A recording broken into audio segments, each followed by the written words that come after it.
Bienvenidos a esta inmersión.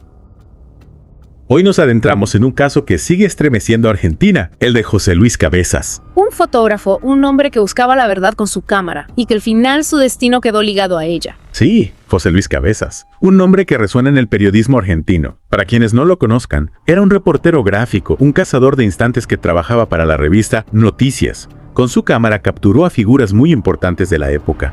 Pero su búsqueda de la verdad lo llevó demasiado cerca del peligro. El peligro con nombre y apellido. Alfredo Yabrán. Un poderoso empresario envuelto en un halo de misterio y sospechas de corrupción. Un hombre que huía de las cámaras, como si temiera que su imagen revelara sus secretos. Y Cabezas logró lo impensable, capturar a Yabrán. Una foto que se convirtió en todo un símbolo, un desafío al poder en la sombra. Esa imagen, en la portada de Noticias, desató una tormenta. No era una simple foto, era una grieta en la fachada de impunidad que rodeaba a Yabrán. Un año después, el 25 de enero de 1997, la tragedia. El cuerpo de Cabezas apareció calcinado en su coche, con 2 disparos en la cabeza. Un final brutal que conmocionó a Argentina. Y que nos hace preguntarnos, ¿fue la foto de Yabrán su sentencia de muerte? Las circunstancias del crimen, la brutalidad, el silencio, todo apuntaba a un intento de silenciar una verdad incómoda. Y aquí es donde empieza nuestra inmersión. Vamos a desentrañar la vida de Cabezas, su pasión por la fotografía, su tenacidad para retratar la realidad, incluso la más oscura. Analizaremos el contexto. La Argentina de los 90, un país en transición, con la sombra de la corrupción extendiéndose por todas partes. Examinaremos la investigación, el juicio, las condenas y todas las incógnitas que aún persisten. Buscaremos respuestas en un laberinto de poder, silencio e impunidad. Empecemos por el principio, por el hombre detrás de la cámara. José Luis Cabezas, un chico de Huelde, un barrio obrero de Buenos Aires, que encontró en la fotografía una forma de expresarse, de contar historias. Su talento lo llevó a Noticias, en 1989.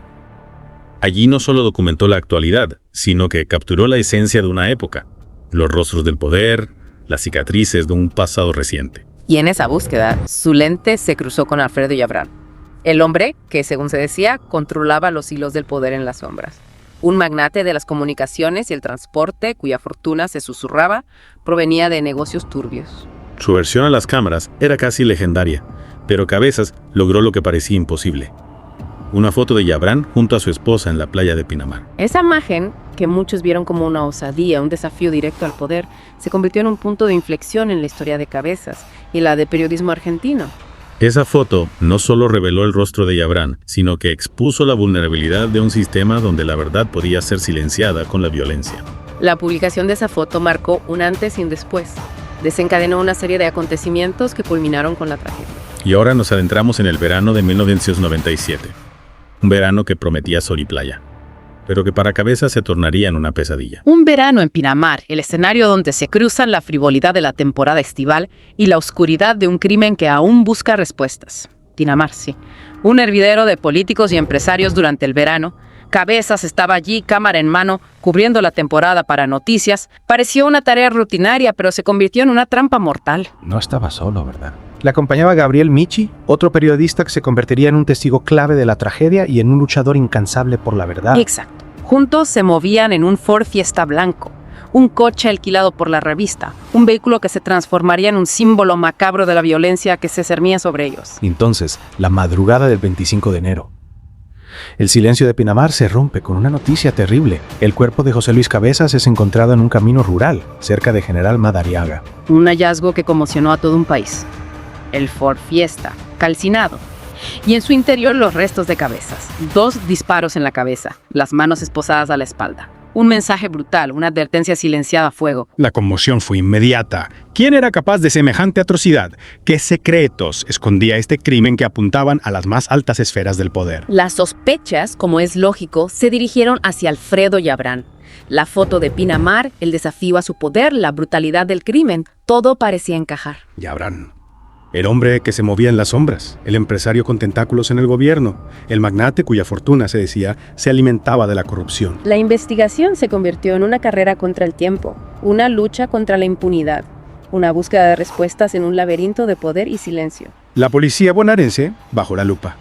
Se rumoreaba que algunos de sus miembros estaban en la nómina de Yabrán. que la corrupción se extendía como una telaraña, enredando a políticos, empresarios, jueces. El caso Cabezas se transformó en un espejo, reflejando la fragilidad de la justicia, la oscuridad que acechaba tras la fachada de la democracia. Poco a poco, las piezas del rompecabezas empezaron a encajar. Se detuvo a los horneros, una banda de delincuentes de La Plata, como autores materiales del crimen. Pero las dudas persistían. Habían actuado solos. ¿Quién los había contratado? ¿Quién se beneficiaba de la muerte de Cabezas? El dedo acusador seguía apuntando hacia Yabrán. Su jefe de seguridad, Gregorio Ríos, fue detenido e imputado como instigador del crimen. El cerco se estrechaba, pero Yabrán negaba cualquier implicación. Se movía entre las sombras, protegido por un escudo de influencias y dinero. El juicio por el crimen de Cabezas comenzó en febrero del año 2000. Un juicio que se convirtió en todo un símbolo, en una batalla por la verdad y la justicia en un país marcado por la impunidad.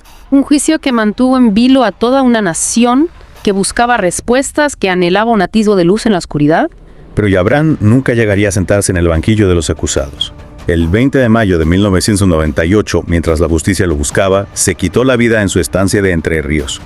Un final trágico que muchos interpretaron como una confesión tácita, una huida de las consecuencias de sus actos. Su muerte, sin embargo, no cerró el caso. El juicio continuó, las pruebas se acumulaban, los testimonios se entrelazaban, dibujando un panorama de poder, corrupción y violencia. Y en septiembre del 2000, el veredicto. Los 4 integrantes de los horneros, Gregorio Ríos y 3 policías bonaerenses, fueron condenados a prisión perpetua por el asesinato de José Luis Cabezas. Un fallo que se recibió con alivio, como un triunfo de la justicia, aunque la sombra de Yabrán seguía presente. La incógnita de su participación directa de la trama completa persistía. El caso Cabezas marcó un antes y un después en Argentina. Destapó la cloaca de la corrupción, la impunidad, la violencia que se escondía tras la fachada del poder. Un caso que sacudió conciencias, que movilizó a la sociedad, que impulsó la lucha por la libertad de prensa, por la verdad, por la justicia. Se hizo justicia con las condenas por el crimen de Cabezas, claro. Pero se hizo realmente justicia. Se revelaron todos los secretos que escondía ese asesinato tan brutal. La sombra de Yabrán continúa ahí, planeando sobre el caso. Su muerte dejó un vacío. Preguntas sin respuesta. ¿Hasta dónde llegaban sus tentáculos? ¿Quiénes fueron sus cómplices? Es cierto. Y más allá de las condenas, el caso Cabezas nos dejó una herida profunda, una cicatriz en la sociedad argentina. Nos obligó a mirar de frente la corrupción, la impunidad, la violencia que se esconde tras el poder.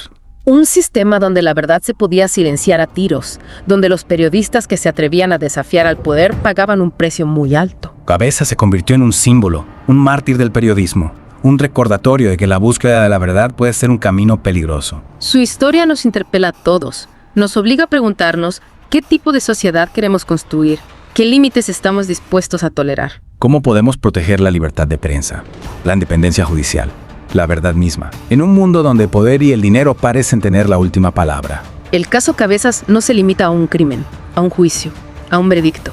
Es un espejo que refleja las tensiones, los miedos, las contradicciones de una sociedad en busca de su identidad. Y también es una llamada a la acción, una invitación a no olvidar, a no bajar la guardia, a seguir luchando por la verdad, por la justicia, por la memoria de aquellos que fueron silenciados. No se olviden de Cabezas, se convirtió en un lema, en una consigna, que resonó en las calles, en las redacciones, en los tribunales. Una exhortación a no permitir que la impunidad se imponga, a que el miedo no nos paralice, a que la verdad, por más dolorosa que sea, salga a la luz. El legado de Cabezas sigue vivo, en cada periodista que se arriesga para contar la verdad, en cada ciudadano que exige justicia, en cada voz que se alza contra la corrupción. Su historia nos recuerda que la verdad es un valor que debemos defender con uñas y dientes, que la libertad de prensa es fundamental para la democracia y que la justicia, aunque a veces tarde en llegar, es el único camino para construir una sociedad más justa, más equitativa. Y aquí, en esta inmersión,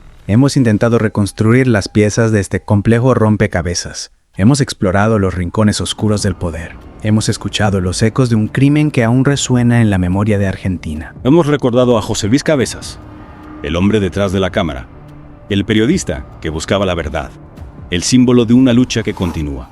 Esperamos que esta inmersión les haya invitado a reflexionar, a cuestionar, a no dar nada por sentado, a recordar que la verdad es un tesoro frágil que debemos proteger, y que la justicia, aunque a veces parezca un camino difícil, es la única vía para alcanzar una sociedad más libre, más transparente. Gracias por acompañarnos en este viaje al corazón del misterio. Hasta la próxima.